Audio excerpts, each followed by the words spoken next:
poder estar en este lugar junto con otros hermanos, alabándole a Él, sintiendo su presencia, expresando tu gratitud por todo lo que Él ha hecho en ti.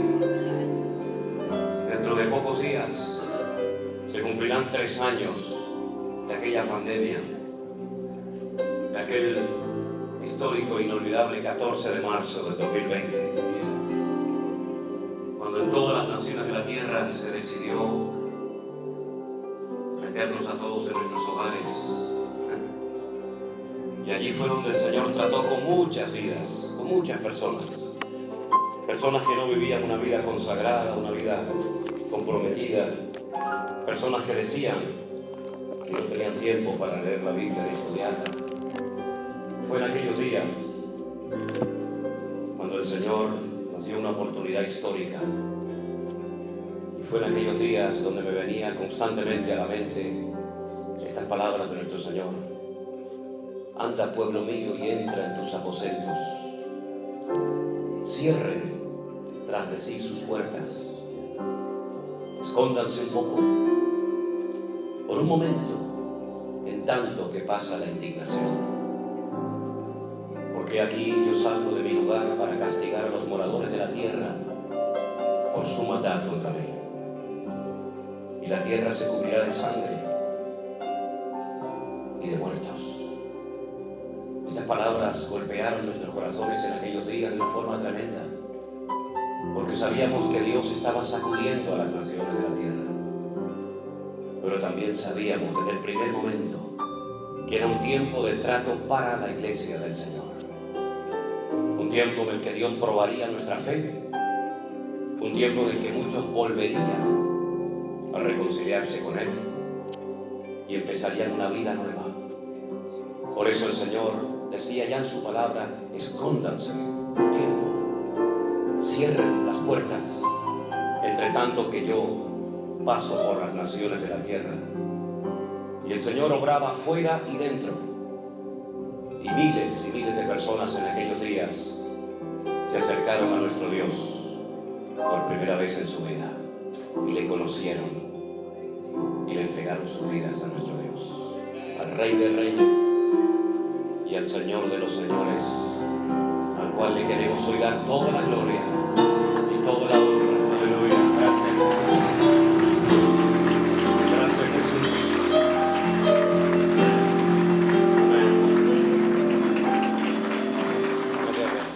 Rey de reyes, Señor de señores, admirable, consejero, Dios fuerte, Manuel, Dios con nosotros, el Cordero que fue inmolado, el signo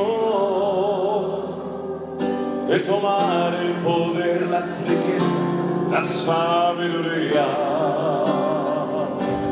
la fortaleza, la honra, la gloria y la alabanza por los siglos de los siglos. Amén. Oh, Rey de reyes, Señor de señores, admirable, consejero, Dios fuerte, Manuel, Dios con nosotros,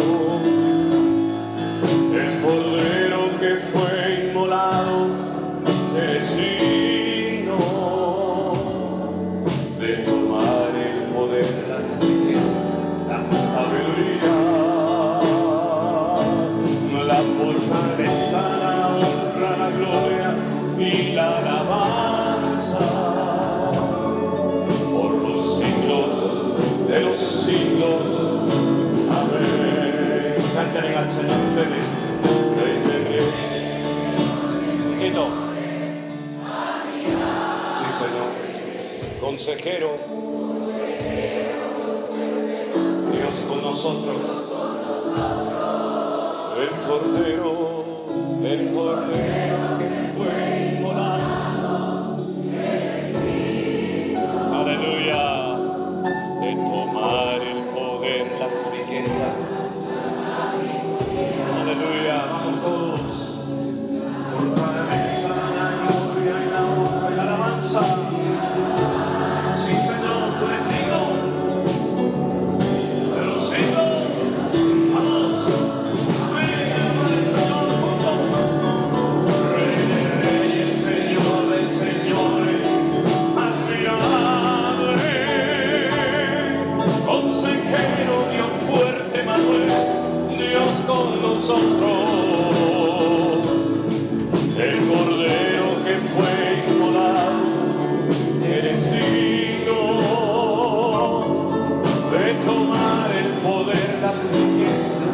sabiduría.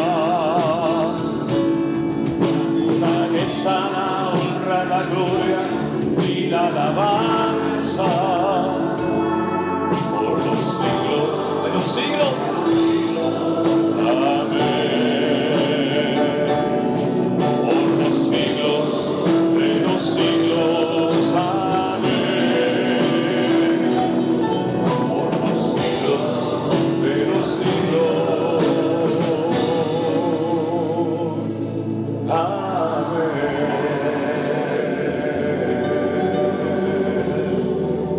Amén. Gloria a tu nombre, Jesús. Gracias.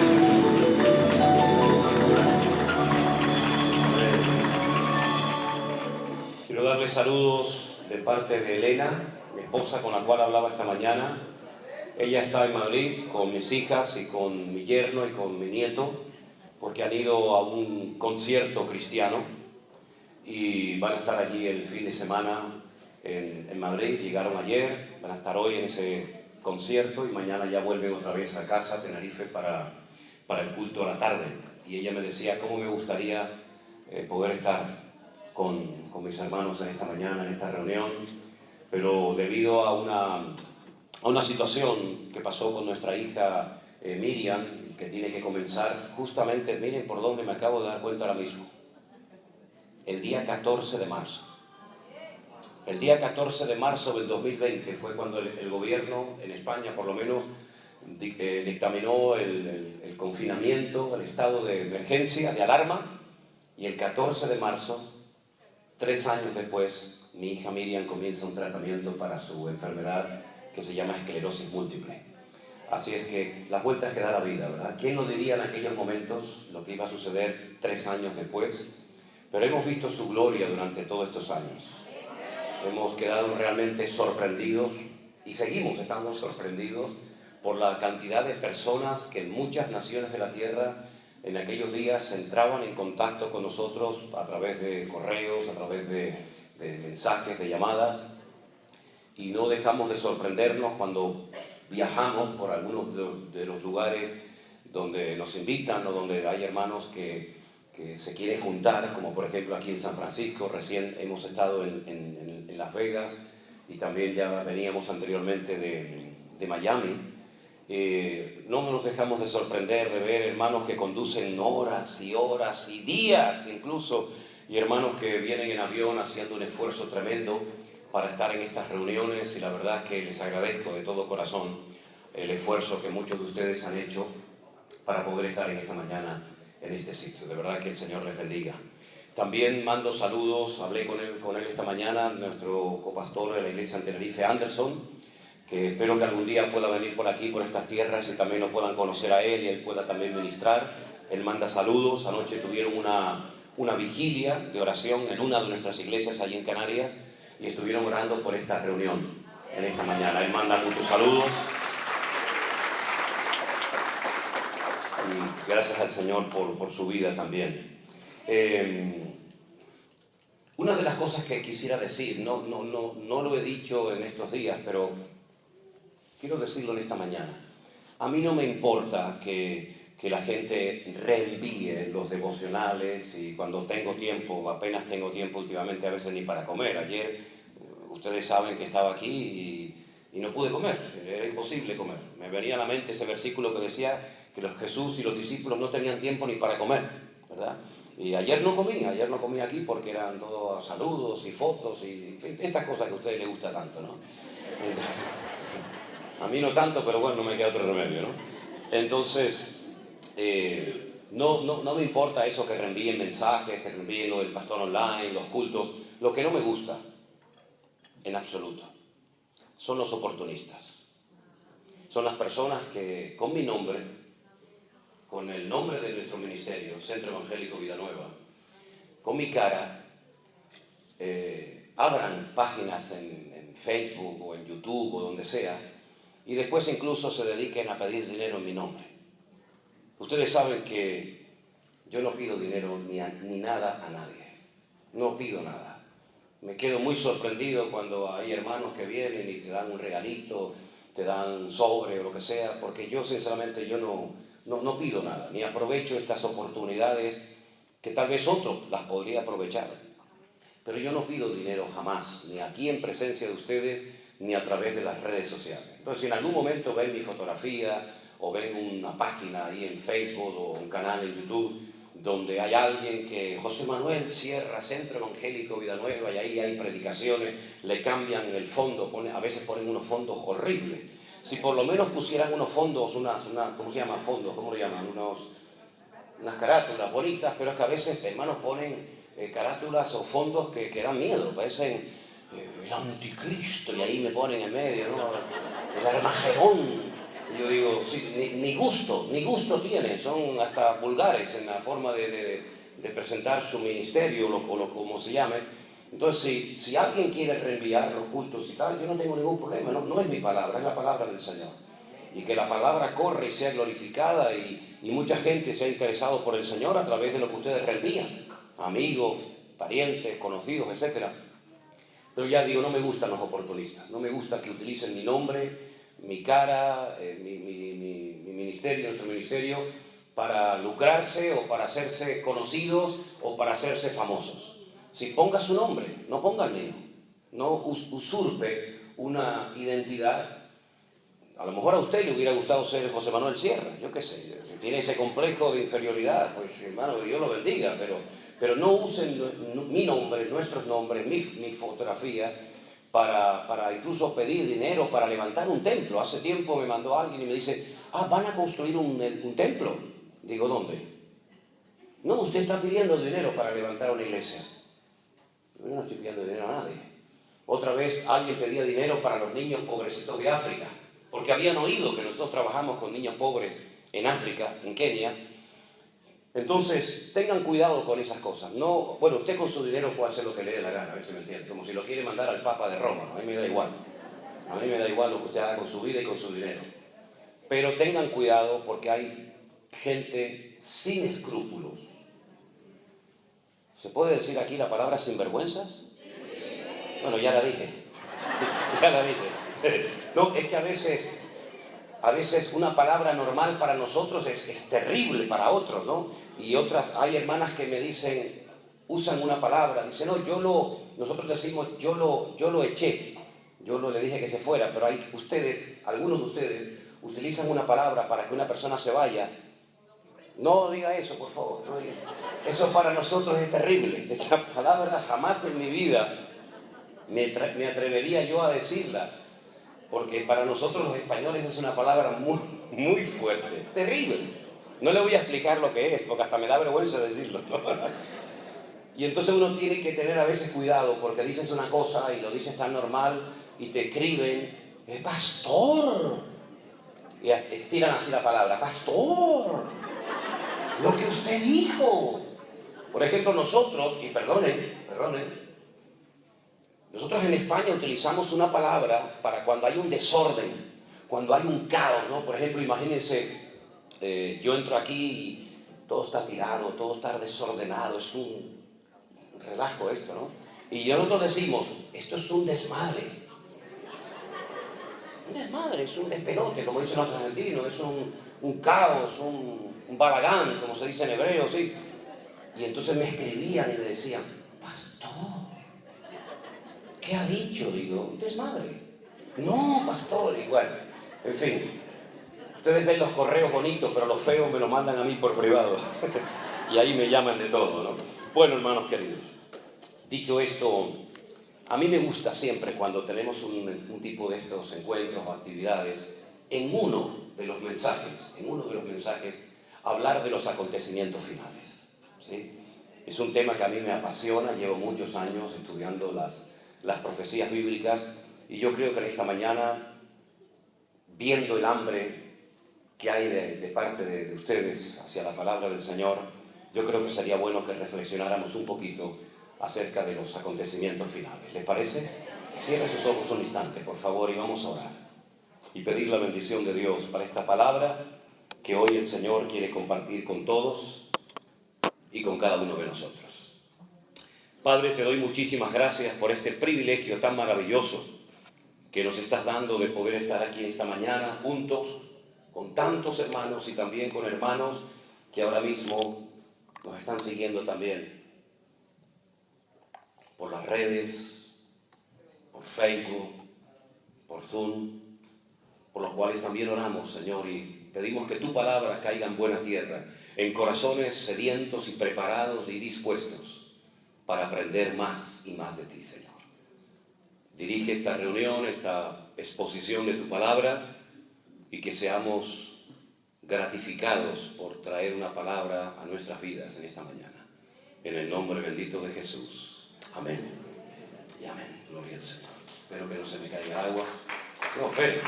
Todavía no he empezado y ya están aplaudiendo. Ustedes son gente de fe, ¿eh? Ustedes son gente de fe. Bueno, en segunda de Tesalonicenses hay dos cartas que el apóstol Pablo, por lo menos que tengamos en la Biblia, le escribió a esta congregación donde estuvo muy poquito tiempo, porque hubo una terrible persecución y el apóstol Pablo tuvo que salir huyendo. Probablemente le escribió más cartas, pero en nuestras Biblias tenemos solamente dos. Una que se llama Primera de Tesalonicenses y una que se llama Segunda de Tesalonicenses.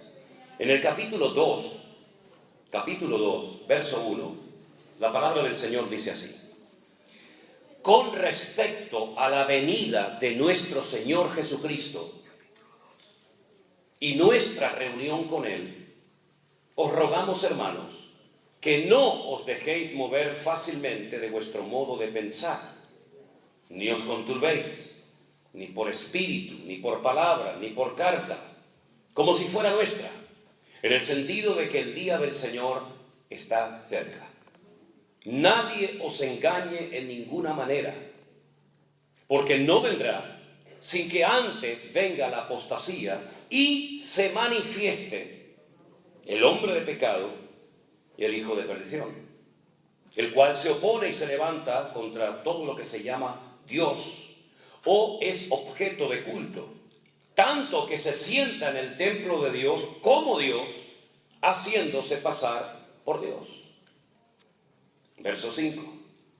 ¿No os acordáis que cuando yo estaba todavía con vosotros os decía esto? Y ahora vosotros sabéis lo que lo detiene, a fin de que a su debido tiempo se manifieste. Porque ya está en acción el misterio de la iniquidad, solo que hay quien al presente lo detiene, hasta que él, a su vez, sea quitado del medio. Entonces se manifestará aquel inicuo, quien el Señor matará con el espíritu de su boca y destruirá con el resplandor de su venida. Inicuo cuyo advenimiento es por obra de Satanás, con gran poder y señales y prodigios mentirosos, con todo engaño de iniquidad para los que se pierden, por cuanto no recibieron el amor de la verdad para ser salvos. Por esto, Dios les envía un poder engañoso para que crean a la mentira, a fin de que sean condenados todos los que no creyeron a la verdad, sino que se complacieron en la injusticia. Siempre me ha llamado la atención el nivel, la profundidad de enseñanza que Pablo emplea en esta congregación en la que estuvo muy poco tiempo al frente de ella. Algunos comentaristas dicen que el libro de los Hechos nos relata una estancia muy breve, muy corta en Tesalónica, por lo menos en la congregación, pero algunos creen que estuvo, digamos, como en una casa aparte, el apóstol Pablo durante un tiempo afincado en esta ciudad. Bueno, sea como sea, lo que está bien claro es que el apóstol Pablo toca una serie de temas en esta carta y en la anterior, que para muchos cristianos sigue siendo un misterio y algo casi incomprensible lo que el apóstol Pablo está contando en estas cartas. Porque él habla como si los hermanos que van a recibir la carta supieran de lo que Pablo está hablando. Y es una lástima, por no decir una tragedia, que muchos cristianos, gente que ha estado toda la vida supuestamente en una congregación, congregándose, no tengan ni idea de los acontecimientos finales, de lo que se llama escatología, y cómo poner en orden los acontecimientos finales y cómo poder saber o discernir en qué tiempo de la historia del programa profético de Dios nos encontramos. He tenido incluso experiencias con algunos pastores que me han dicho en privado: yo no predico y enseño nunca de las profecías de los últimos tiempos, ni del Apocalipsis, ni de Ezequiel, ni de Daniel, porque no tengo ni la más remota idea de dichos temas. Y el libro del Apocalipsis debería ser uno de los libros más leídos por la iglesia del siglo XXI. Porque podemos asegurar que somos la generación más próxima, más cercana a estos acontecimientos que hemos leído en esta mañana que ninguna otra generación que nos ha precedido en el pasado. Se lo puedo asegurar. Nosotros hoy en día disponemos de una información prácticamente en tiempo real de acontecimientos que si los hubieran oído o visto nuestros hermanos de otros tiempos y de otras generaciones, hubieran discernido inmediatamente que queda poco para los tiempos finales. Pero tengo la sensación de que hay muchos creyentes que viven como bajo ese espíritu de ignorancia, de frialdad o de indiferencia que caracterizó a la generación de Noé, que dice que días antes del diluvio no entendieron hasta que vino el diluvio y se los llevó a todos. Se casaban, hacían planes de futuro, eso es lo que significa. Hacían planes de casamiento, se daban en casamiento, compraban, vendían, viajaban, iban de un lugar a otro creyendo que les quedaba mucho tiempo y les quedaban horas para ser destruidos y arrasados por las aguas del diluvio. Jesús dijo, nuestro Señor Jesucristo, que cuando Él viniera sería como los días, como los tiempos de Noé, que no entendieron, y temo que muchos no sigan sin entender la urgencia, el tiempo en el cual nos encontramos. Por lo tanto, el libro del Apocalipsis no se escribió para asustar, para confundir a la iglesia, sino más bien todo lo contrario, para animarla, para darle información verídica de lo que iba a ocurrir, para que aquel día no nos sorprenda a nadie como ladrón en la noche, sino que estemos velando y orando y preparados y podamos en todo momento saber en qué momento de la historia nos encontramos. Me preguntaban hace unos días si yo creía en el tema de las dispensaciones. Y le pregunté a la persona que me hacía dicha pregunta, ¿qué entiende usted por dispensaciones? ¿Qué es para usted el tema de las dispensaciones? Y me dijo, bueno, es como si dividiéramos la historia desde Adán y Eva hasta nuestros días en diferentes períodos y analizamos cada bloque de la historia y vemos que Dios, que es el mismo, que no cambia, que es inmutable, que en Él no hay sombra de variación, actúa y se da a conocer de formas diversas a lo largo de la historia. Y le dije, si para usted eso son las dispensaciones, claro que por supuesto creo en eso.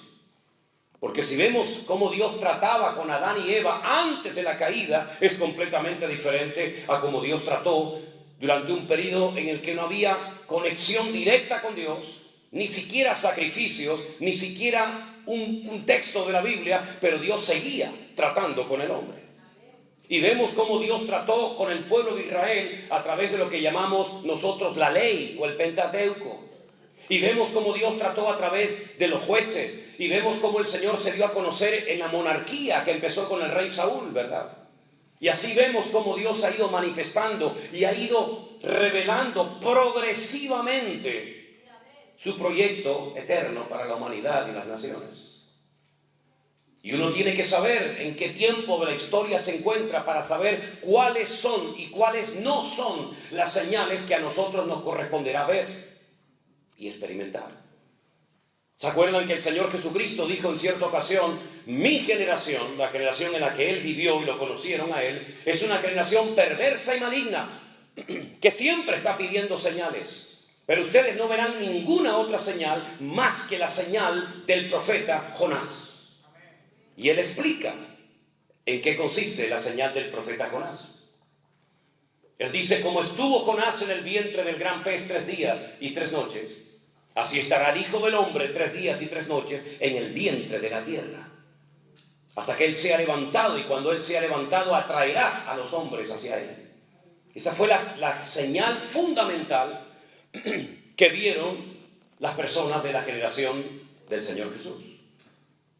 Pero sin embargo, en la época de Noé, esa señal no la vieron, sino vieron la señal del diluvio.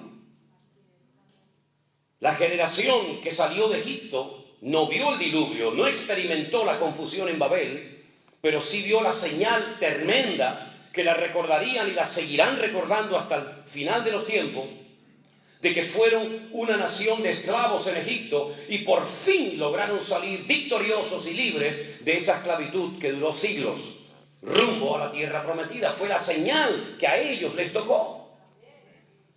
Pero nosotros no hemos visto ninguna de esas señales. No hemos visto el diluvio, no hemos visto la destrucción o la dispersión de los que querían construir la Torre de Babel, no hemos visto la resurrección de Jesús ni su muerte, no hemos visto la liberación de la esclavitud de Egipto, ni el transcurrir el peregrinaje por el desierto hasta entrar en la tierra de Canaán. Nosotros no hemos visto nada de eso. Tenemos información por las páginas de la Biblia, pero no las hemos vivido en carne propia. Pero eso no significa de que nuestra generación, nuestros tiempos finales, no verán ciertas y determinadas señales que otros no vieron, pero que nosotros, lo más seguro que también las podamos ver. Entonces, no esperemos lo que no nos corresponde ver ni recibir, pero sí tenemos que estar preparados para lo que sí nos corresponde experimentar, ver y vivir. Cuando el apóstol Pablo le escribe a los hermanos de Tesalónica, él les está hablando en un nivel de madurez y de profundidad que ellos ya conocen y dominan. Porque para ellos no es un misterio, no es la primera vez que oyen hablar de un personaje llamado por Pablo el hombre de pecado. La personificación del pecado es la antítesis, es lo opuesto a lo que fue el Señor Jesucristo, que fue la personificación del orden, la personificación de la santidad, la personificación de la verdad. El hombre de pecado es el opuesto a como fue nuestro Señor Jesucristo. Su característica principal es que es un hombre de pecado.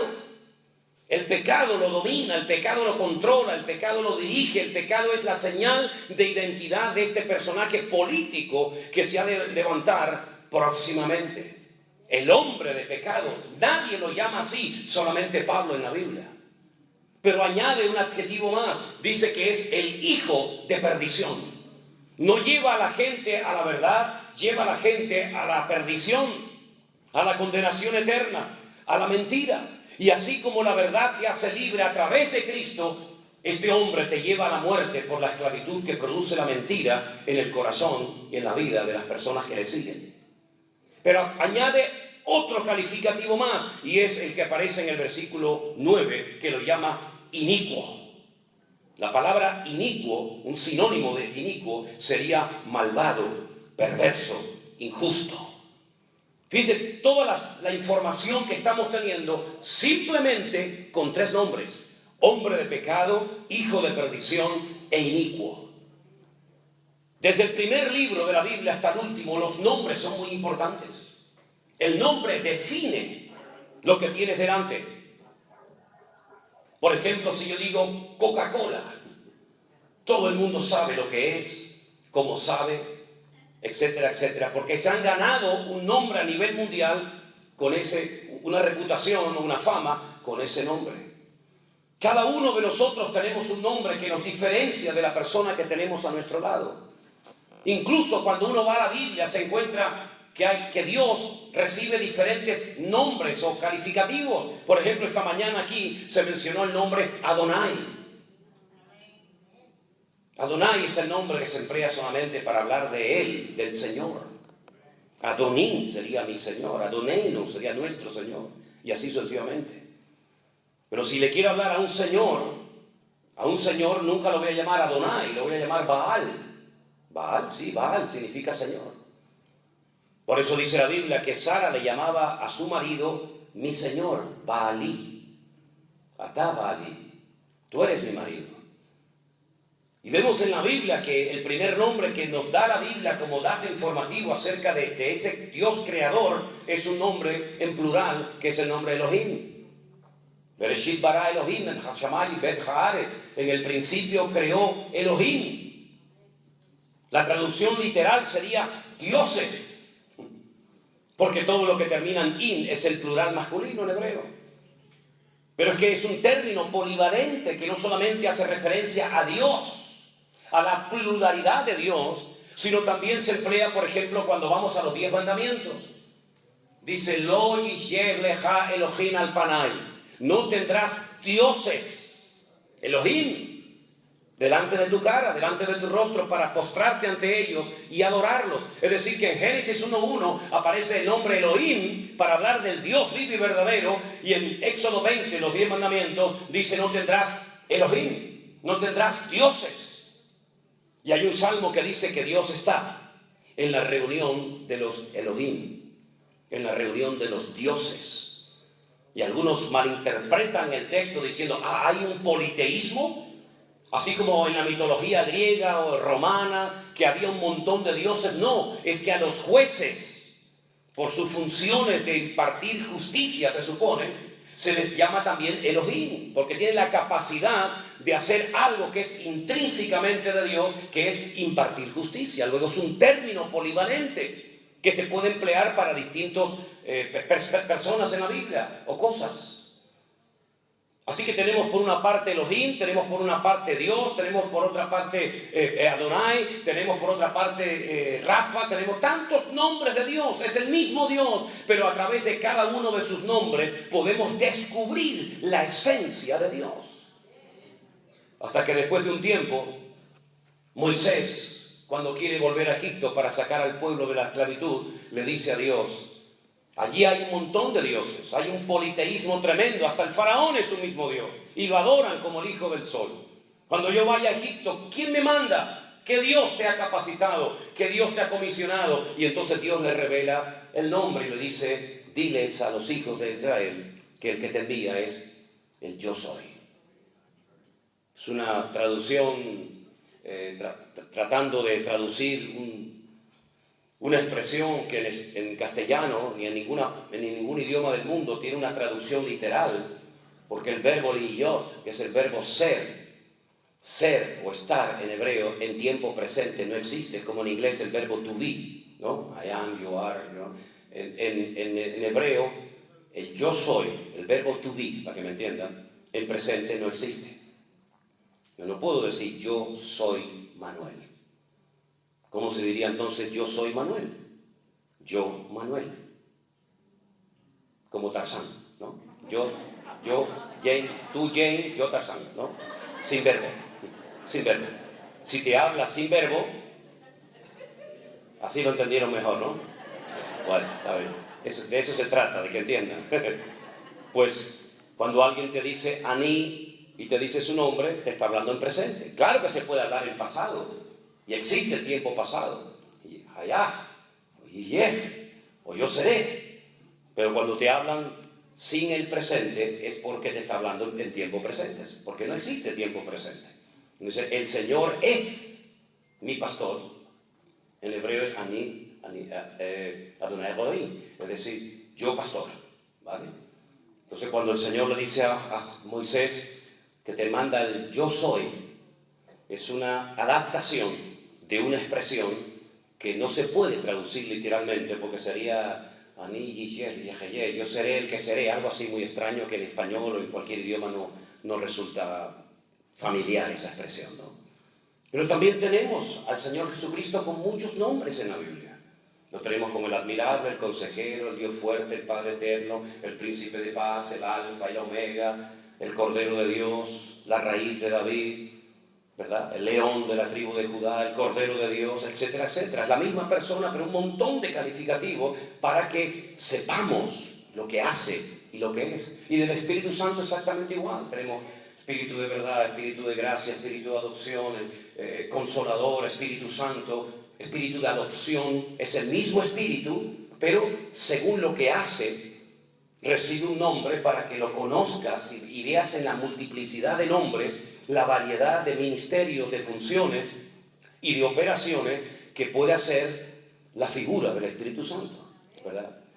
Por eso cuando incluso hablamos en la Biblia de este personaje siniestro, no recibe un nombre propio, sino recibe como calificativos: hombre de pecado, ya sabes de quién se trata, inicuo, hijo de perdición. Solamente Juan lo llama anti-Mashiach, anticristo. Daniel lo llama el cuerno pequeño.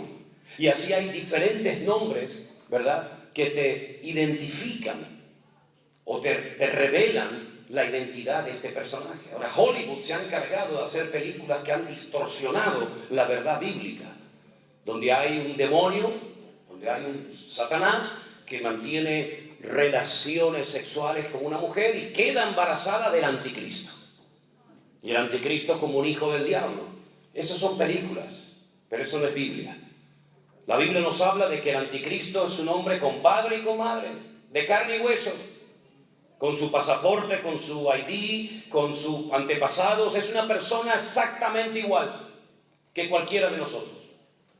Será un político, un hombre con una influencia terrible. Tendrá apoyo militar, tendrá apoyo económico, tendrá apoyo político, será adorado y venerado por todas las naciones de la tierra. Y aquel famoso mensaje a través del cual muchos de ustedes entraron en contacto con nosotros, titulado El Nuevo Orden Mundial, que yo ni siquiera sabía que había predicado hacía 5 o 6 años atrás, aquel mensaje titulado Nuevo Orden Mundial. Eso es lo que él viene a implantar, un nuevo sistema en el mundo, un nuevo sistema para las familias, un nuevo sistema económico, un nuevo sistema para comprar y vender y hacer cualquier gestión de tipo económico, un nuevo sistema religioso, un nuevo orden. Es romperlo todo y crear un nuevo mundo que aparentemente va a ser el éxito y aparentemente va a ser lo que la gente espera, porque una de las cosas que va a hacer el anticristo o este personaje es controlar la economía mundial. Por ejemplo, hay países donde ya no se usa dinero, papel, ya no existe dinero. Por ejemplo, en Suecia, ya no existe el papel del dinero. De esa manera se evita que haya una economía sumergida y que la gente pague en cash, y así no hay un control del gobierno, ¿verdad? Porque no es lo mismo ir a hacer una transferencia bancaria o hacer un cheque que decir: toma, te lo doy en mano. Aquí nadie sabe nada, queda entre tú y yo. Tú me das la mercancía y yo te doy el dinero y nada más. Todo eso va a desaparecer. Será imposible engañar, porque habrá un control de cada persona, marcándolo como si fueran animales.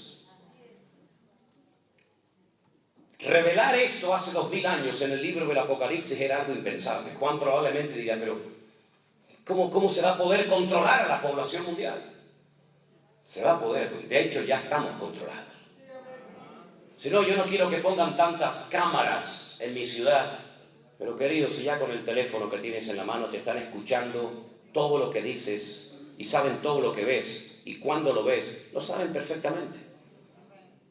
Esas grandes cadenas multinacionales de telecomunicación están grabando constantemente lo que decimos y lo que vemos. Incluso lo que ves en televisión, ellos también te están viendo a ti, por si no lo sabías. Nunca me olvidaré cuando entré un día a una tienda de computación y era un amigo mío el que estaba allí y me iba a arreglar un problema, y entonces me metió dentro de una habitación y me dice, tenía la pared llena de cámaras, una mujer lavándose, un hombre trabajando, un cocinero en un hotel, montones de cámaras. Y yo digo, ¿esto qué es? Dice, estas son las cámaras de los teléfonos móviles que yo les he robado su ID y yo puedo verlos y oírlos en cualquier momento del día. Y era una persona normal y corriente. Imagínense a nivel de gobierno, imagínense a nivel de Estado. Por lo tanto, privacidad, ¿qué es eso de privacidad? Ya la perdimos hace muchos años, la privacidad. Así que el anticristo lo que hará será marcar a la gente para que nadie pueda comprar ni vender si no lleva esa marca que lo identifica en su cuerpo. Y hacía que a grandes y pequeños, esclavos y libres, hombres y mujeres, absolutamente todo el mundo estuviera tremendamente controlado. De tal manera que ya no hace falta llevar ningún tipo de documento encima. Ni pasaportes, ni carnet de conducir, ni nada. Porque simplemente acercando tu mano a una maquinita, ya puedes pagar, ya puedes comprar, ya puedes vender, ya puedes viajar, ya puedes ir al doctor, ya puedes salir del país, puedes entrar del país, puedes hacer lo que quieras. Y el que no se deje marcar en esta segunda parte de la gran tribulación, se morirá de hambre, porque no hay ninguna posibilidad de poder hacer nada en la vida normal. Y todas estas señales son señales proféticas, que están como los volcanes, dormidas, no caducadas, dormidas, para que cuando llegue el momento todo esto explote así en cuestión de minutos y el mundo sea un mundo completamente diferente al que hemos conocido hasta el día de hoy. Pero hay un orden en todo esto y ese orden es importante que usted lo conozca para que sepa dónde estamos y para que no estemos preocupados, ni confundidos, ni amedrentados, sino que sepamos que hay un orden y en ese orden el libro del Apocalipsis lo relata con juicios y utiliza la palabra sellos, trompetas y copas. 7, 7, 7, total 21. Y este periodo tremendo de la tribulación de los últimos tiempos comienza con desatar el primer sello. Y es entonces cuando este hombre entra en la escena mundial y se le puede reconocer y decir, este es, o este no es. ¿Cómo podrían saber los creyentes que estamos acercándonos a esos tiempos y que ese hombre ya se ha dado a conocer? Porque lo va a hacer de una forma tan normal, tan natural y tan sutil que algunos ni se darán cuenta. Claro, déjenme aclararles algo.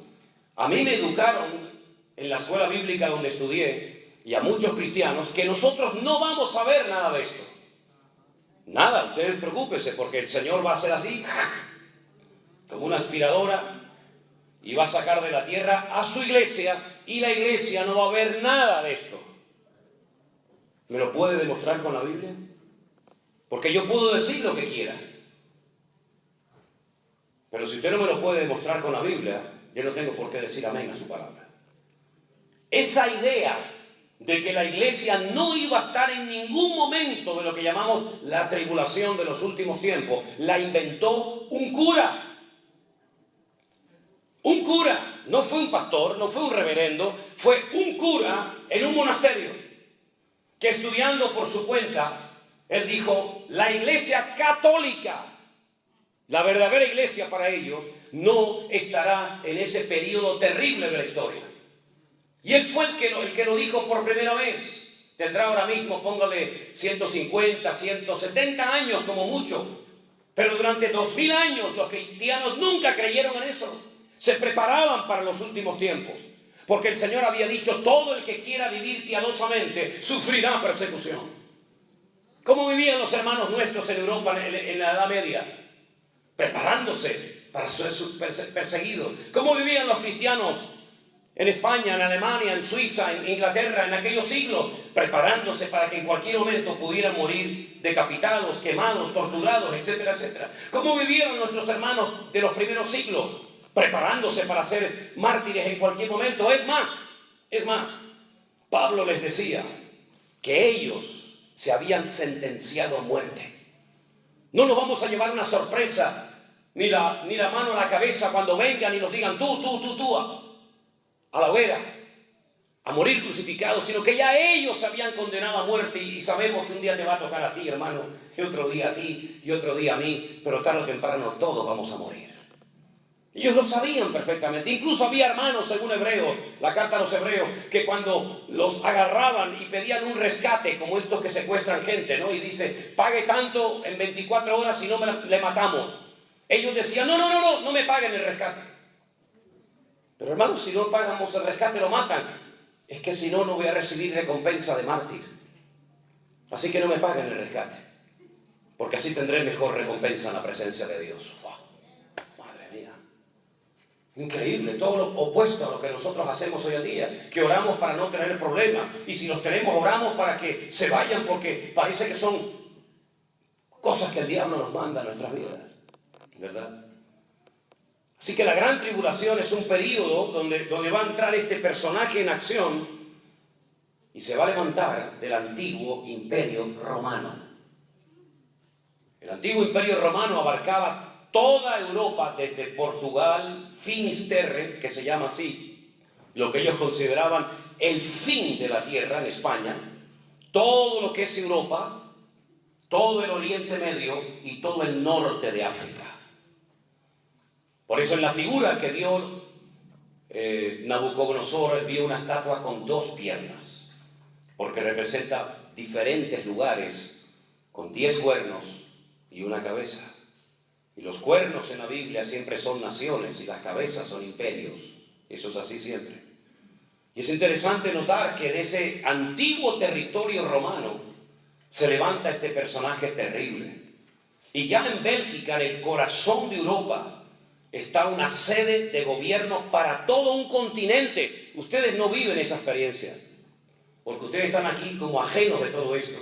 Pero en Europa todos tenemos una misma moneda, desde el norte hasta el sur, desde el este hasta el oeste. Todos tenemos una sola moneda. Ya no es como antaño que uno tenía que ir a un sitio y cambiar los francos, las liras, las pesetas. No, ya eso no existe. Solamente hay una moneda. Usted puede viajar con esa moneda, el euro. Estudien la historia de Europa, dicho sea de paso. ¿De dónde viene el nombre Europa? Lean la mitología griega para que vean de dónde viene Europa, que fue secuestrada y llevada por un perverso. Eso es Europa. No solamente tenemos una sola moneda, sino que no hay fronteras. No hay fronteras en Europa. Usted llega con su carro a Francia y pasa y no hay nadie. Y entra a España y sale a Portugal, y entra a Alemania y entra a Italia y no hay fronteras. Antiguamente sería una locura que en un país no hubieran fronteras. Nosotros con un pasaporte europeo podemos viajar por toda Europa y nadie nos va a decir a dónde va. ¿Usted tiene visa? ¿Tiene permiso? No existe eso. Tenemos una policía para toda Europa, la Unipol.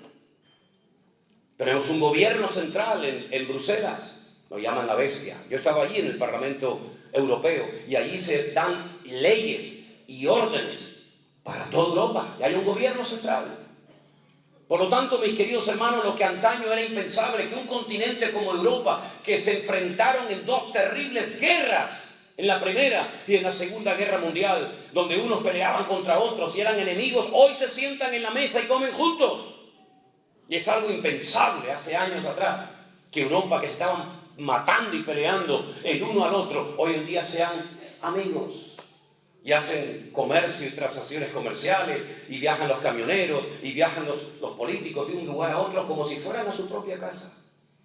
Todo esto es la escena que se está preparando para que el anticristo, este personaje político, aparezca en cualquier momento. Pero Satanás sabe perfectamente que el corazón del hombre tiene tendencias o inclinaciones, digamos, de tipo espiritual. El hombre siempre, de una manera u otra, siempre adora algo o a alguien, al sol, a la luna, a la piedra, a los pájaros, a Dios, a quien sea. Y entonces, como Satanás sabe perfectamente que el ser humano es un ser con tendencias religiosas, le va a dar su religión a sus seguidores.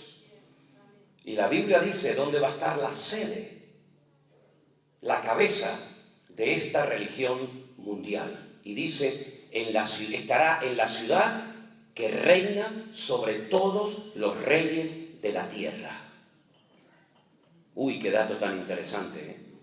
La sede del falso predicador, del falso profeta, del falso exponente del Evangelio de Jesucristo.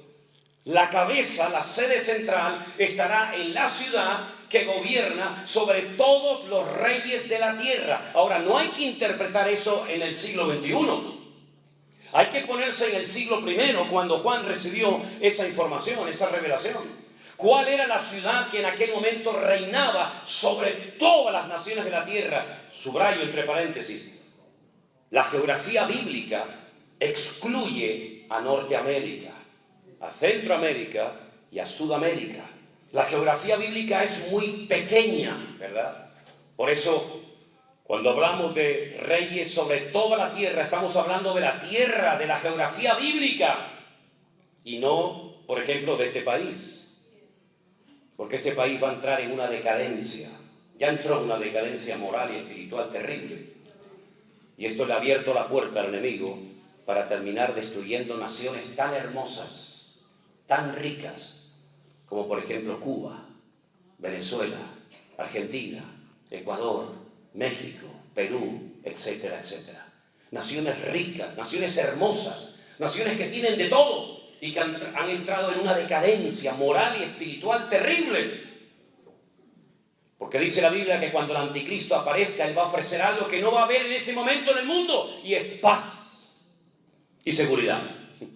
Si tenemos paz y seguridad, ¿para qué viene usted a ofrecerme algo que ya tengo? Es como si alguien va a tu casa a venderte una aspiradora. Dice, ya tengo una. Vengo a venderle un carro, ya tengo uno. Vengo a venderle una nevera, ya tengo una. Vengo a venderle una televisión, ya tengo todo eso. Pero cuando el anticristo viene a las naciones de la tierra, a los gobiernos, a ofrecerles paz y seguridad, es porque no tienen ni paz ni seguridad. Porque cuando hay seguridad, tenemos paz. Y cuando no hay paz es porque no estamos seguros de nada, ni del dinero, ni de la salud, ni de nada. Entonces el anticristo, este es el eslogan de su campaña.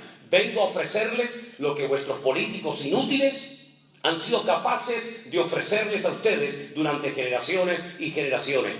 Paz y seguridad. Y como la gente lo que quiere es vivir en paz y tener tranquilidad en sus hogares y vivir seguros, muchos de ellos se van a convertir en sus seguidores más fieles y más devotos. ¿Se da cuenta? Pues esa ciudad que gobernaba sobre todos los reinos de la tierra se llamaba Roma. Roma, capital del Imperio Romano. Pero es que dentro de Roma, donde estuvimos no hace mucho tiempo, y un hermano nos llevó a hacer un recorrido espectacular por la ciudad de Roma, dentro de Roma hay un pequeño estado, un pequeño país, con sus monedas, con sus bancos, con sus gobernantes, que se llama el Vaticano. ¿Qué le parece, amigo? Y el hombre con más influencia y capacidad de convocatoria hoy en día en el mundo no es el presidente de los Estados Unidos, no. El hombre que hace así y en un minuto junta a 1 millón de personas o moviliza reyes, gobiernos, naciones enteras, es el Papa de Roma. Que es como el presidente de un país, pero en vez de llamarse presidente lo llaman Papa. Y en vez de llamarse embajadores, los llaman cardenales. Y en vez de llamarse ministros, los llaman obispos, etcétera, etcétera. Pero es exactamente lo mismo. Y dice la Biblia que esa sede central que estará en Roma, a lo largo de la historia se iban a embriagar, a emborrachar con la sangre de los mártires. Estudien la iglesia la historia de la Iglesia Católica. Estudienla en profundidad. Y miren cómo, por ejemplo, los reyes de España, por ejemplo, Felipe II, hizo un pacto con el clero e inventaron lo que se llamó la Santa Inquisición, donde mataron a centenares y a miles de cristianos, hermanos nuestros, por el gran delito de leer la Biblia o de convertirse al Evangelio de Jesucristo. Y si algún día van a Madrid, vayan a la Plaza de Colón, al Museo de Cera, y en la primera planta hay una sala enorme, tal vez tan grande como esta, donde están los aparatos, que se llama Sala de los Tormentos de la Santa Inquisición. Y en la ciudad de Toledo, donde estaremos Dios mediante en nuestro congreso ahora en el mes de abril, ustedes pueden ir y van a ver los sellos, ¿verdad?, de los oficios cuando decían condenado a la hoguera, condenado a la hoguera, porque te hacían un favor quemándote y purificando tu alma al fuego.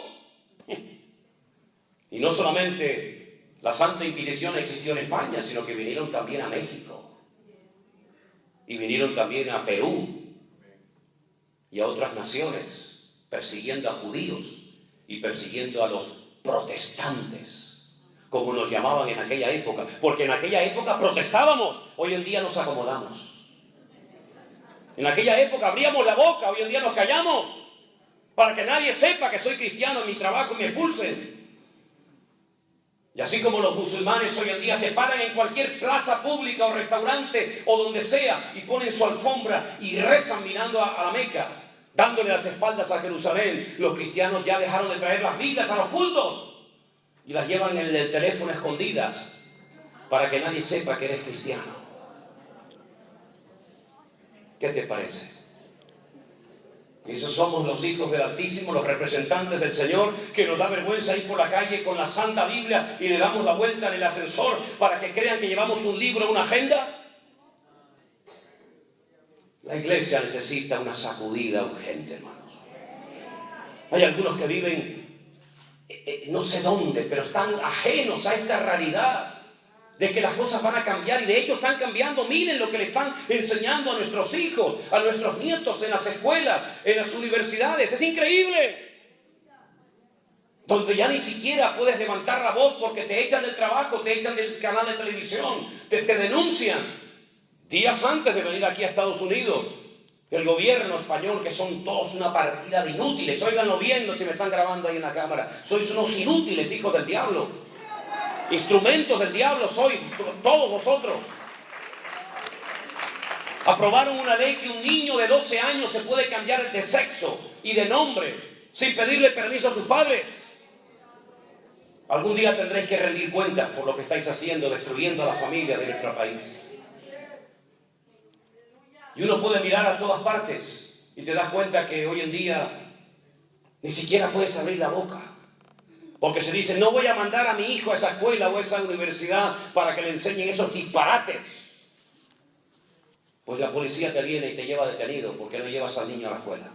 Es impresionante. Bueno, si a Juan el Bautista le cortaron la cabeza porque le dijo al rey, te estás acostando con la mujer de tu hermano y serás robado si le cortaron la cabeza. Si a mí me tienen que cortar la cabeza por hablar la palabra de Dios, aquí está. Aquí está, no tengo ningún problema. Estáis tardando. Así que, mis queridos hermanos, la iglesia tiene que despertar a una realidad. El Señor Jesucristo viene pronto. No nos ha dicho la hora, pero sí nos ha dado señales en su palabra para que sepamos discernir los tiempos en los que estamos. Y estamos en tiempos peligrosos y en tiempos difíciles, de guerras y rumores de guerras, de terremotos terribles, como los está viendo, de un cambio en el mundo, porque el mundo está con dolores de parto. El mundo está diciendo auxilio, está gimiendo con dolores de parto. Y los dolores de parto, uno dice, son malos. No, son buenos, porque anuncian que algo viene y es la criatura. Y la tierra, cómo gime, cómo se duele la tierra con huracanes, con volcanes, con tormentas, con tsunami. Es la forma como la naturaleza dice, viene mi creador, viene mi redentor en breve. Prepárense que viene el Señor en las nubes. Aleluya.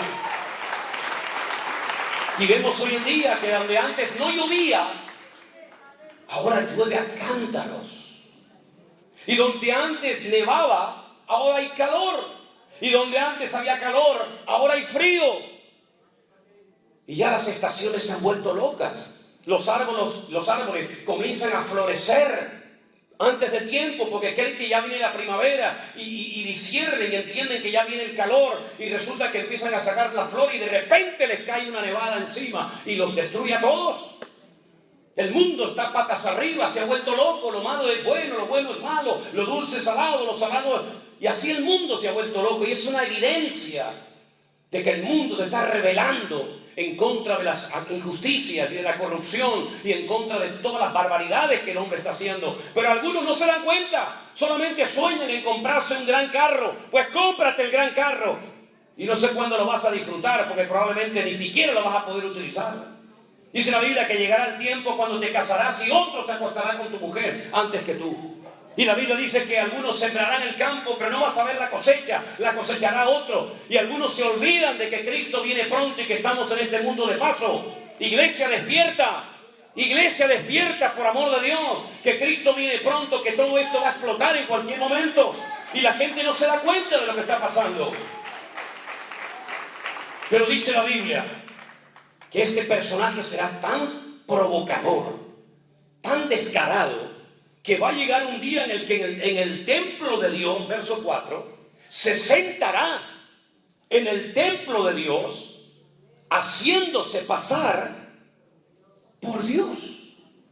Y volveremos a la época antigua donde los César de Roma y los faraones querían que fueran adorados como si fueran auténticos dioses en carne humana. Ahora bien, escuchen esto. Espero poder explicarlo bien. Cuando Jesús salió en una ocasión del templo, sus discípulos le enseñaron las maravillas del templo. Herodes lo había ampliado. Era un templo extraordinario. Y el Señor dijo, ¿veis todo esto? Mírenlo bien. Porque no quedará piedra sobre piedra que no sea destruida. En el año 70 después de Cristo, de la era cristiana, Tito, que era el hijo del emperador romano Vespasiano, destruyó y quemó el templo de arriba abajo y no dejó piedra sobre piedra. Las quemó, las fundió, porque creían que los judíos habían escondido el oro dentro de las piedras. Y las quemaron y las destruyeron y nunca más, desde el año 70 después de Cristo hasta hoy, 2023, no se ha vuelto a construir ese templo en el monte Moriah, en la ciudad santa de Jerusalén. Es decir, que si Jesús profetizó la destrucción del templo y se llevó a cabo en el año 70 después de Cristo, ¿cómo dice Pablo ahora aquí que el anticristo o el hombre de pecado, el hijo de perdición, se sentará, futuro, en el templo de Dios, haciéndose pasar por Dios? Bueno, no hay que ser muy listo para entender que lo que está profetizando aquí el Señor es la reconstrucción del templo de Jerusalén. Porque si no hay templo, ¿cómo se va a sentar en el templo? ¿Cómo se va a hacer pasar por Dios en el templo de Dios si no hay templo? Bueno, querido, lo que te está hablando aquí el Señor claramente es que el templo de Jerusalén por tercera vez va a volver a ser reconstruido. Y los que han viajado conmigo a Israel y los que viajen Dios mediante en los próximos viajes saben perfectamente que todo ya está preparado y listo para reconstruir el templo en cualquier momento. Algunos dirán, sí, pero es que hermano, en el lugar donde antaño estuvo el templo de Jerusalén, hoy en día hay el domo de la roca, esa cúpula dorada de oro, donde abajo está la roca, la piedra que es más grande que todo esto, que es como un altar donde Abraham subió con su hijo Isaac para ser sacrificado. ¿Cómo se van a ir los árabes de allí? No lo sé. Pero que el templo se va a reconstruir allí, no tengo la más mínima duda. Tal vez un terremoto. Tal vez ellos mismos la destruyan. No lo sé. Pero Dios no miente y la palabra de Dios se cumplirá. Por lo tanto, esta es una de las señales de los últimos tiempos. Aquel cura que dijo que la iglesia no vería nada de esto, sino que sería arrebatada antes de la tribulación, dentro del seno de los cristianos, esa opinión o teoría no se conocía. ¿Cómo entonces se extendió tanto la idea de que los cristianos no iban a estar en lo que llamamos la tribulación o gran tribulación? ¿Cómo se extendió esto? Si no había WhatsApp, no había YouTube, no había Instagram, no había Facebook, no había redes sociales. ¿Cómo se extendió tanto por sectores bautistas, sectores pentecostales, sectores de asambleas de hermanos? ¿Cómo se extendió tanto? Ay, amigo, te voy a decir cómo. Durante siglos, cuando se imprimían Biblias, no se podían poner comentarios en la Biblia. Estaba prohibido, estaba muy mal visto que en una palabra de Dios se pusieran comentarios de predicadores o de personas conocidas o influyentes. No se podían poner fotografías, ni mapas, ni nada. Solamente era la Biblia de Génesis, Apocalipsis. ¿Me explico? Pero hubo un hombre muy conocido, muy respetado en círculos evangélicos o protestantes, llamado el señor o el doctor Scofield. ¿Lo conocen? Las famosas Biblias de Scofield. Pues ya la saben. Él puso por primera vez en la historia, en una Biblia, comentarios de sus estudios, de las exégesis, es decir, de lo que él entendía que significaba ese texto. Y añadió los comentarios de este señor cura que decía que la iglesia católica o la iglesia cristiana no estaría en la gran tribulación. Y la gente creyó que era un comentario de él, y como era un hombre tan respetado y tan querido, dijeron, bueno, pues si nuestro hermano, el pastor Scofield, dice que la iglesia no estará en la gran tribulación, tiene que ser así, porque lo dice Scofield. Por eso cuántas veces yo le digo, no digan amén a todo. Analicen con las escrituras si lo que están oyendo es palabra de Dios o es palabra de hombre o es una opinión personal. Estudien, salgan de la ignorancia por amor de Dios. No digan amén a todo, porque por mucho que quieran al pastor, por mucho que lo amen, por mucho que lo admiren, mírenlo con lupa. No se traguen el camello y el mosquito. Analicen a la luz de la Sagrada Escritura si verdaderamente eso tiene fundamento bíblico o es simplemente una opinión. Porque no significa que porque yo estoy aquí esta mañana puedo decir barbaridades y ustedes tienen que decir amén, pastor, lo queremos mucho, amén. ¿Qué me quieren mucho ni vainas? Olvídense de eso, hombre. No sean ingenuos, no sean tontos. Analícenme, miren con lupa si yo lo que predico es palabra de Dios, y si es palabra de Dios, diremos amén, nos guste o no. Pero si no es palabra de Dios, ni Manolo ni Perico de los Palotes, no voy a decir amén. Uy, pero es que, momento, no me aplaudan. No digan, bueno, es que es el ungido de Jehová. ¿Y usted qué es, hermano? ¿Usted no es ungido del Señor? ¿O esto es como jefes indios, vaqueros y buenos y malos? Todos somos iguales delante de la presencia del Señor. No miren, no veneren a los hombres. Pablo era un tremendo hombre de Dios y cuando terminaba de predicar decían, gracias hermano, Dios le bendiga. Vamos a escudriñar en las escrituras si lo que este hombre nos acaba de enseñar es bíblico o no es bíblico. Y dice que eran más nobles. Pero sin embargo, yo he escuchado a predicadores que dicen, hermano, no sean tan críticos como los hermanos de Berea, que todos lo miraban y todos lo cuestionaban. No, para que te digan a ti así, sí, a todo, y vivas como un rey a costa de tus ovejas. No, mis hermanos, ya terminó ese tiempo de ignorancia y de oscuridad y de tinieblas. Ahora tenemos las Sagradas Escrituras en nuestros propios idiomas para analizar si verdaderamente eso es bíblico o no es bíblico. Y me dicen algunos, sí, pero hermano, usted no conoce ese versículo. Digo, ¿de cuál versículo me va a hablar que no conozco? ¿De qué me está hablando? No conoceré de otras cosas, pero de Biblia a mí no me va a pillar en nada. Es que la Biblia dice que Dios no nos ha puesto para ira, sino para alcanzar salvación. Y yo le digo a esta persona, por si acaso hay alguien aquí así, Dios no nos ha puesto para ira, ¿no? Vamos al Apocalipsis y busquemos la palabra ira. Busquemos la palabra ira. ¿A qué ira se refiere? Y me dice, ¿que a qué ira se refiere el texto? La ira del dragón, mencionada en el Apocalipsis. La ira del cordero, mencionada en el Apocalipsis. O la ira de las naciones. ¿A cuál de las tres iras se refiere el Señor cuando dice, yo no os he puesto para ira, sino para que alcanzáis salvación? ¿A qué ira se refiere? Dios no está airado.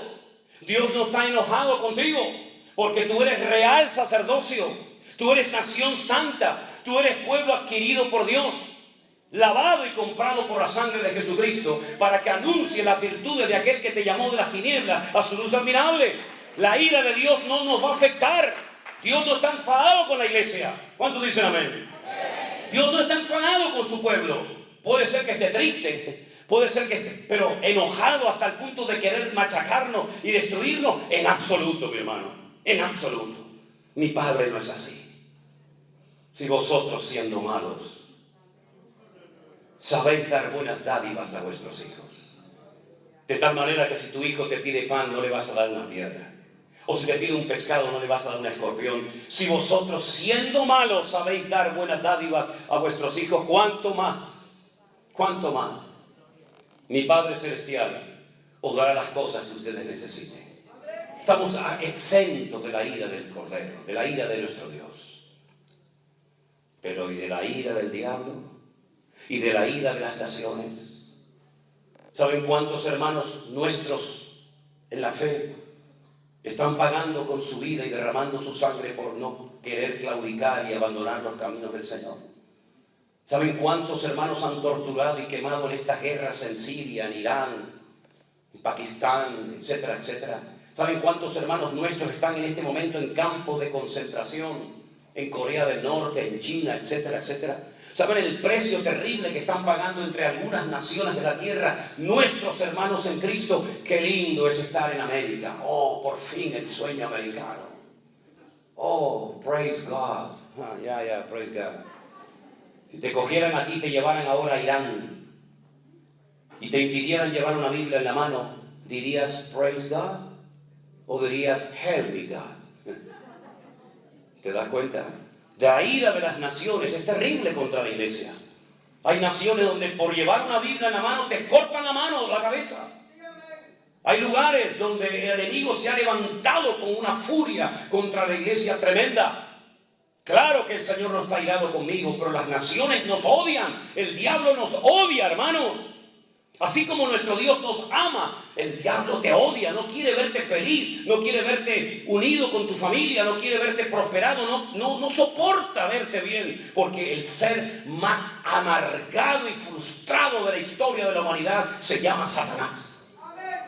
No tiene amigos, no tiene familia, no tiene iglesia, no tiene nada. Anda errante de un lugar para otro. Busca al diablo en la Biblia. No puede estar en todas partes al mismo tiempo, evidentemente. Eso solamente se le atribuye a Dios.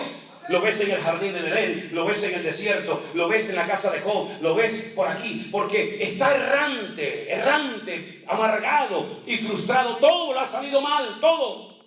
Y además hay una sentencia sobre su cabeza, como una lápida que pesa sobre su cabeza, y es que las puertas del infierno, las cuales tú representas, no prevalecerán contra la iglesia, porque el Señor ha prometido edificar su iglesia a lo largo de la historia. Aleluya. Por lo tanto, mis queridos hermanos, ¿quién dijo que nosotros no íbamos a padecer persecuciones y luchas y pruebas y dificultades? ¿Quién dijo eso? Es más, os voy a leer unos versículos. ¿Tenéis tiempo? Los voy a leer igual. Primera de Corintios, capítulo 15. Este versículo pone nerviosos a los que tienen que corregir su doctrina. Este versículo pone nerviosos a los que dicen, uy, yo esto nunca lo había leído así. Bueno, pues esto no se escribió ayer a la tarde, ¿eh? Esto no lo escribí yo hoy temprano a la mañana para convencerle a usted de nada. Esto lleva 2000 años escrito aquí. Primera de Corintios capítulo 15 dice, escuche bien, si tiene su Biblia a mano, en el versículo 51 de la palabra de Dios, dice así. Primera de Corintios 15, 51. Es Pablo hablando y diciendo, he aquí, os digo un misterio. Os voy a revelar un secreto, un misterio, algo que ha estado oculto, algo que no se ha dicho nunca. Yo os lo voy a contar, yo os voy a revelar un misterio. No todos dormiremos, pero todos seremos transformados. Se producirá, como dice en el texto griego, una metamorfosis. Lo que ocurre cuando el gusano pasa por un período y se convierte en una hermosa mariposa, ¿verdad? Eso es lo que ocurrirá. No todos dormirán, pero todos serán transformados. En un momento, en un abrir y cerrar de ojos. ¿Cuándo? ¿Cuándo? A la final, en la última trompeta, se tocará la trompeta. Los muertos serán resucitados incorruptibles y nosotros seremos transformados. Si usted lee detenidamente cada palabra de este texto, esto es algo increíble. No todos vamos a morir, pero todos vamos a tener un nuevo cuerpo, vamos a ser transformados. En un momento, en décimas, milésimas de segundo. ¿Pero cuándo? A la final trompeta. Y entonces los que estaban muertos resucitarán. Y luego nosotros, porque él pensaba que iba a estar allí en ese momento vivo, luego nosotros seremos arrebatados, seremos llevados a su presencia por la eternidad. En la Biblia solamente se habla de dos futuras resurrecciones de muertos.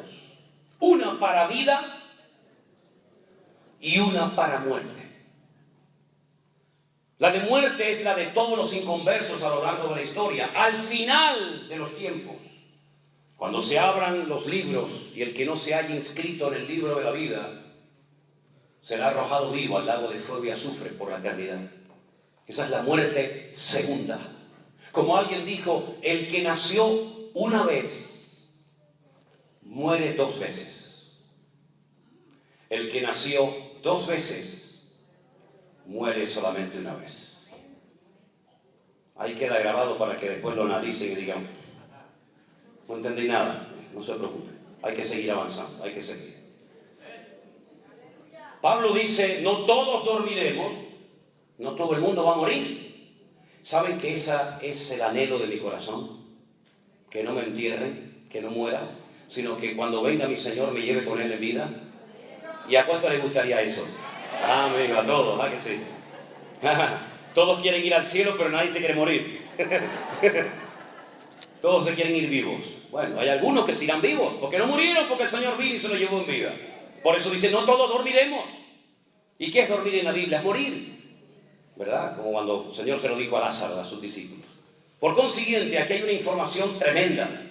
Esto de la resurrección, esto de seremos transformados y llevados a su presencia para estar con Él siempre, se va a llevar a cabo, como dijo Él, a la final trompeta.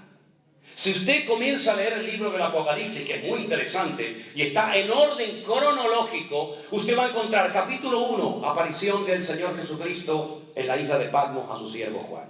Escribe lo que has visto, lo que fue y lo que será, y mándalo a las 7 iglesias del Apocalipsis, ¿verdad? Capítulo 2, comenzamos a ver mensajes a las 7 iglesias, Éfeso, Esmirna, Pérgamo, Tiatira, Sardis, Filadelfia, Laodicea. Y así sucesivamente tú vas viendo cómo va pasando un suceso, otro y otro, hasta que llegas a un capítulo donde se le hace una pregunta interesante a Juan y se le dice, Juan, una pregunta. Estos que no se pueden contar con ropas blancas, de todas las naciones, de todas las tribus, pueblos y lenguas, incontables en número, ¿quiénes son? ¿De dónde vienen? ¿De dónde han salido? Y Juan lloraba y decía, no lo sé, Señor, no lo sé. Pero cualquier cristiano hoy en día sabe que la respuesta fue, estos son los que han salido de la tribulación. Y no han manchado sus ropas, sino que se han mantenido santos y limpios y puros para el Señor. Entonces comienzan los 7 sellos. Después las 7 trompetas. Y al final de todo, lo terrible, las 7 copas. La segunda parte de la gran tribulación. Los últimos 7 años y medio. Pero Pablo dice, a la final trompeta, los muertos serán resucitados. Primera resurrección. Y nosotros que estemos allí, seremos arrebatados con el Señor. Luego hay 7 sellos, 7 trompetas. ¿Y cuánto tiempo pasa desde el primer sello hasta la última trompeta? 3 años y medio. Si los muertos en Cristo fueron arrebatados antes de la tribulación, quiere decir que hay una resurrección allí, otra de la cual está Pablo hablando aquí, ya van 2, y queda la tercera al final de los tiempos, ya son 3, y ya no me encaja, porque la Biblia solamente habla de 2. No habla de 3. Entonces, ¿no será que esos que decían que se iban antes no se fueron, sino que estamos aquí hasta la final trompeta y entonces resucitaremos y estaremos con el Señor? Entonces, ¿la iglesia va a estar por lo menos en una primera parte de la tribulación? ¿Sí o no? La Biblia nos está hablando en esta mañana. Entonces, ¿no será mejor prepararse para lo bueno que creer que nos vamos y después nos quedamos? ¿No será mejor decir, hermanos, vamos a prepararnos, vamos a doblar la guardia, vamos a ponernos en orden, vamos a poner nuestras familias en orden, vamos a buscar al Señor para que aquel día no nos sorprenda como ladrón en la noche?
y si pasamos por fuego, y si pasamos por tribulaciones, y si pasamos por persecución o lo que sea, no os sorprendáis del fuego de prueba que os ha sobrevenido, como si alguna cosa extraña os aconteciese, sino recordad que los mismos padecimientos los están pasando nuestros hermanos en todas las naciones de la tierra. Y si uno dice, pero Señor, tardas en venir, ¿por qué no viene ya? Anoche escuché a un cantante famoso. No me llevé ninguna sorpresa porque ya me lo olía. Donde decía este cantante famoso, Dios nos ha abandonado. Ya no se nota que estás con nosotros, nos has abandonado. Entonces mira a la cámara y dice, les doy esta idea. Dios ya nos ha abandonado. Es impresionante. Es increíble las barbaridades que vamos a escuchar en los últimos tiempos, ¿verdad? ¿De qué sirve que te subas aquí y levantes tus manos y te caigan las lágrimas de cocodrilo, supuestamente alabando a Dios, si después dices ante una cámara a tus seguidores, Dios nos ha abandonado? No, te voy a recordar el versículo, mi querido amigo, iba a decir. No eres mi querido amigo. Dios no retarda su promesa, según algunos la tienen por tardanza, sino que es paciente para con todos, para que tú también te arrepientas de tus pecados y no digas que Dios nos ha abandonado, porque mi Dios dice, yo estaré contigo todos los días hasta el fin del mundo. Él no te abandonó, eres tú el que lo has abandonado a Él. Dios no abandona a nadie, somos nosotros los que nos desconectamos del Señor. Nunca ha estado el Señor tan cerca de su iglesia como en este último tiempo. Lo creo con todo mi corazón y no lo digo por quedar bien ante ustedes. Yo creo que hacía siglos, créanme, siglos que Dios no hablaba tan directamente y tan claramente a la iglesia como de hace unos años a esta parte. Hacía años que como que no pasaba nada, todo lo que oíamos era de desastre, abusos de poder, etcétera, etcétera. Pero Dios ha venido hablando y hablando y hablando, y podando, y cortando, y corrigiendo, y quitando escamas de los ojos, y quitando el miedo a los hombres, etcétera, etcétera, en estos últimos años, como nunca antes. Y hay dos fechas que yo tengo grabadas a fuego en mi corazón. Nunca las podré olvidar, me han marcado para toda mi vida. 14 de marzo del 2020. Cuando salió el presidente de España en los canales de televisión y dijo, declaramos el estado de alerta. Y allí nos tuvimos que meter dentro de nuestras casas. Creíamos una semana, 2 semanas, 3 semanas, aquello era infinito, no terminaba nunca. Pero en aquellos días fue cuando el Señor puso en nuestro corazón seguir predicando. ¿A qué me llamó el Señor a predicar? Pues predica, con gente, sin gente, con sillas llenas, con sillas vacías, da igual, tú sigue haciendo, cumple con tu ministerio, dice el Señor, ¿no? Cumple con tu ministerio, pues yo cumplo con mi ministerio. Y ahí estábamos predicando a sillas vacías. Qué sensación tan rara. Algo que en mi vida había soñado, pero fue en aquellos días donde el Señor comenzó a hacer una obra maravillosa.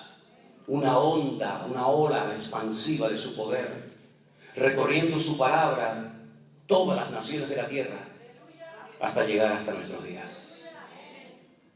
Y Dios nos demostró que Él es fiel, que no nos faltó la comida. Dios nos demostró que Él iba a estar con nosotros.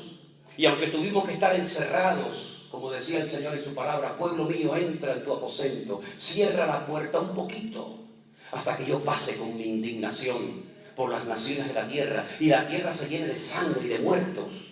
Nosotros allí encerrados comenzamos a orar y a leer la palabra y a difundir su palabra. Y vimos el respaldo del Señor. Porque el que es fiel en lo poco, Dios le da mayores cosas. Pero el que no es fiel y se goza en lo poco, difícilmente el Señor te dará más. Así que mis queridos hermanos, esa fue la primera fecha, la bendita pandemia, como algunos la llaman. Y la segunda fecha, sin lugar a dudas, diciembre de 2022. Cuando tuvimos que llevar a nuestra hija al hospital y pensaban que tenía muchísimos tumores y hasta pusieron la palabra metástasis en el informe médico. Pero al final el Señor se glorificó y se dieron cuenta de que eran lesiones, no tumores en el cerebro. Y ahora el día 14 de marzo 3 años justamente después de aquella pandemia, ella tiene que comenzar un tratamiento por el cual yo sé que ustedes van a estar orando. Así que, mis queridos hermanos, créanme, yo podría estar hablando horas, días y semanas enteras de todo esto. Podríamos hablar de cómo va a ser el anticristo. No les puedo revelar el nombre, pero sí les puedo decir el valor numérico de su nombre. Porque el idioma bíblico, tanto el griego como el hebreo, es un idioma alfanumérico. Y cada letra tiene un valor numérico. Y Juan dice: en esto hay sabiduría. Cuenten el número de la bestia, como lo llama también Juan, la bestia. Y su nombre suma 666. Tu nombre también tiene un valor numérico.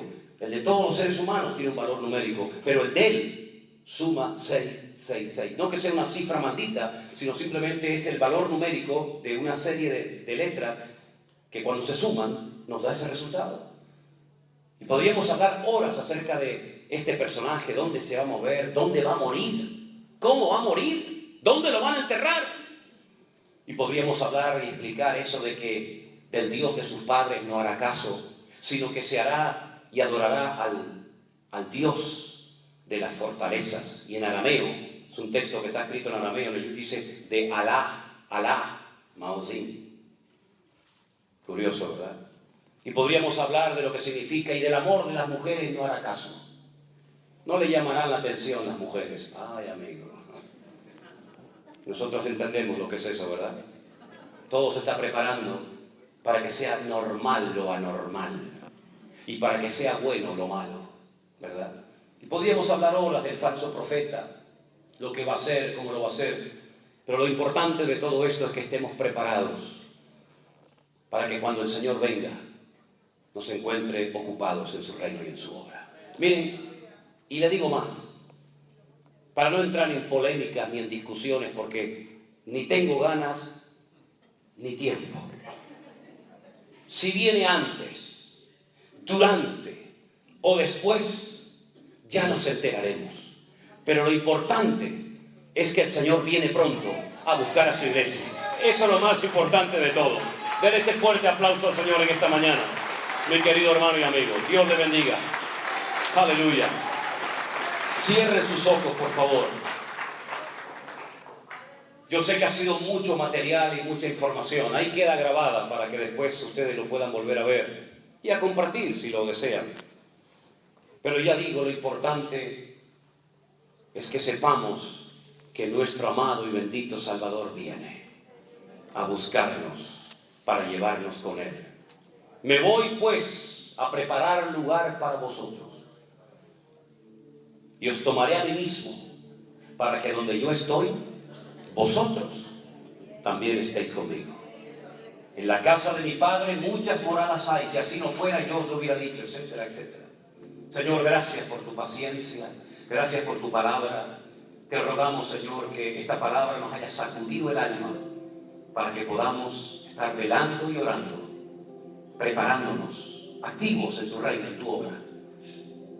Ven a buscar a tu amada iglesia sin mancha y sin arruga, y que nosotros, Señor, estemos dispuestos a servirte hasta el último instante de nuestra vida. Bendito sea tu nombre, Señor. Bendito sea tu nombre. Bendícenos, Señor, en este día.